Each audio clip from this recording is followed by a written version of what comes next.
Que dois-je faire pour hériter la vie éternelle? Bonjour, ici Marlène Leblanc. Merci à toi, Sentinelle de prière. Nous avons une équipe de prière et d'intercession par rapport à l'évangélisation pour propager la bonne nouvelle. Alors, si tu tombes aussi sur ce vidéo, que tu t'interroges sur cette question, je vais tenter du mieux de ma connaissance de te répondre. Il y a tant à dire, mais il y a un exemple dans la parole de Dieu dans le livre de Luc au chapitre 18 vers le verset 18. C'est une question légitime de se demander, c'est une superbe question, qu'est-ce que je dois faire pour hériter la vie éternelle? Il y a plusieurs personnes dans la Bible qui s'est posé la même question. Il y a une réponse que Jésus donne au jeune homme riche, parce qu'il y a des choses qui nous empêchent de rentrer dans le royaume des cieux. Et le jeune homme riche, lui qui respectait tous les commandements, qui était quand même une bonne personne, Jésus lui répond de vendre tout ce qu'il a, de le distribuer et puis viens et suis-moi.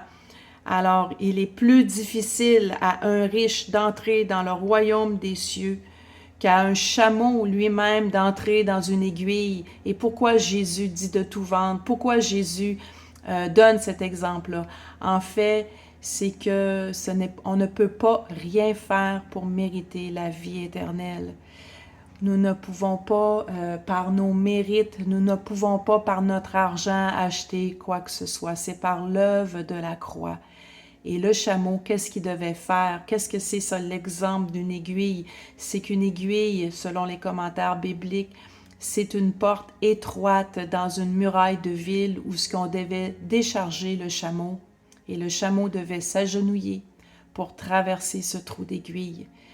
En fait, c'est une question d'attitude de cœur. Jésus, ce qui est impossible à l'homme, c'est impossible de nous acheter. Il n'y a rien que nous pouvons faire pour acheter le royaume des cieux. Mais l'attitude du cœur, la conviction du cœur de vouloir tout donner, de ne rien retenir, c'est ce que nous démontrons par les eaux du baptême. Nous acceptons de se faire baptiser par la foi. Nous déclarons que nous sommes morts en Christ et que nous ressuscitons en Christ et que nous donnons tout. Je meurs pour Dieu, je donne tout, je ne retiens rien.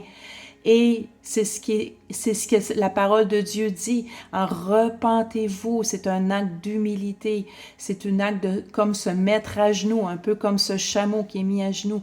Repentez-vous. Et aussi, il y a d'autres versets qui disent décharge sur lui tous tes soucis aussi.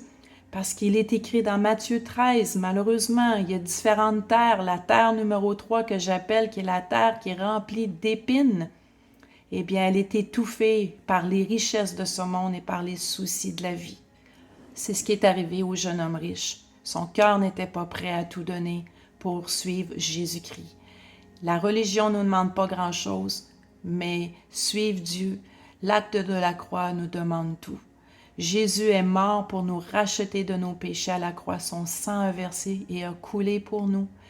Et maintenant que nous acceptons ce message, que nous reconnaissons qu'il est le Messie, qu'il est le Dieu envoyé qui s'est fait chair, le Fils de Dieu qui s'est donné sa vie pour que nous puissions nous-mêmes avoir la vie éternelle, eh bien, il nous demande tout.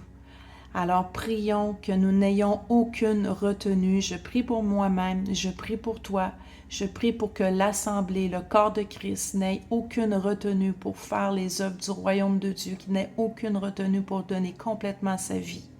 Et je prie aussi pour les nations. Peut-être que toi, tu fais partie des nations et que tu n'es pas encore de ce royaume. Je prie aussi pour toi, je prie pour les nations, qu'elles puissent accepter cet acte d'humilité, se tourner vers Dieu, de reconnaître la croix et de passer à l'action pour vraiment tout donner, de tout abandonner pour Dieu, parce qu'il a de très belles promesses.